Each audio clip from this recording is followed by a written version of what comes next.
What would your ideal family car be like? A bit like a Volkswagen Golf perhaps, but maybe more stylish, a bit cheaper and more fun to drive? Well, it's an open secret that the Seat Leon is a Volkswagen Golf underneath, and we think its more angular styling does look better than that car. Plus, it's a lot cheaper than a Golf too. But is it better to drive? Well, let's find out. The Leon comes in 3 body styles. The 5-door hatchback, seen here, plus a 3-door hatch and Sport Tourer Estate, which are due later in 2013. Prices at launch start from £15,700. That undercuts the entry-level Golf by around £1,300, and the gap widens to more than £2,000 further up the range. From behind the wheel, the Leon feels like, well, it feels like a Golf. And while traditionally that meant stodgy but safe handling that could never match a Ford Focus for feedback or fun, this car uses VW's new MQB platform, which is lighter and has really transformed the way the car drives. It's much nimbler and more agile than before, helped by something called an XDS differential. And what that does is it brakes the inside wheel when you're cornering to really pull the car around the bend. That sporty feel hasn't come at the expense of ride comfort though. The Leon's coped well with the worst bumps and potholes that these Spanish roads have thrown at us. The Leon is available with 6 engines, 1.2, 1.4 and 1.6 litre petrol and 1.6 and 2 litre diesels, the latter with 2 outputs. The 103 brake horsepower 1.6 diesel is the eco-star of the range.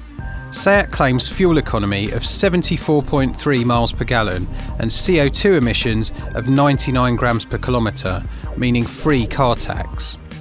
At the opposite extreme, a Cupra hot hatch, based on the Golf GTI, will join the range soon.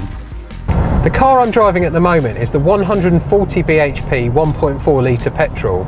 It uses a turbocharger for top-end power, and that makes it quick and efficient. It's really refined too. This car's got a 6-speed manual gearbox, but if you can afford the extra £1,200, we'd recommend Seat's DSG semi-automatic gearbox. It shifts really quickly and smoothly. This car's an SE, but if you go for the top spec FR Leon, you also get the Drive Select system, which allows you to tailor the car's settings to your own preferences. For example, you can put it in eco mode, which makes the steering lighter and the throttle less responsive, or you can switch to sport to sharpen the car up, and it even switches the dials from white to red. The Leon comes in 3 trim levels, S, SE and FR. Aircon, Bluetooth and a touchscreen media system are standard across the range, along with a long list of safety kit that includes 7 airbags, tyre pressure monitoring and brake assist. Our favourite option is the ultra-bright LED headlamps, something only seen on high-end luxury cars until now. Inside the Leon you can see where costs have been cut versus the equivalent Golf, but it's very comfortable and there's enough space for 3 adults across the back seat. The boot's slightly larger than the old car too. The touchscreen controls all your stereo, phone and sat-nav functions. It's straightforward to use and positioned nice and high, so you don't need to take your eyes off the road. If you do take your eyes off the road, the optional drowsiness detection system will tell you to take a break.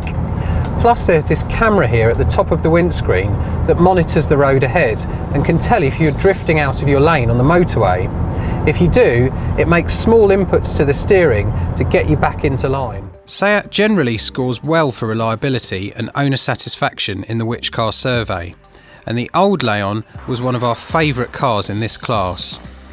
However, Seat's 3-year warranty can't match those of some rivals, especially the 7 years of the Kia Ceed. So, let's recap. The Seat is more stylish and significantly cheaper than the Golf, and while it's not actually better to drive, it is very similar, and that puts it up there with the best in class. Okay, it doesn't feel as special as a Golf, but then it was never supposed to. VW's platform sharing strategy dictates that the Leon sits above the Skoda Octavia, which in turn sits below the Golf, which also sits below the Audi A3. and given a choice of all of them, I'd plump for the Golf, but the Leon's still a strong second choice. Click on the link below to read our first drive for the Seat Leon and reviews of hundreds of other cars.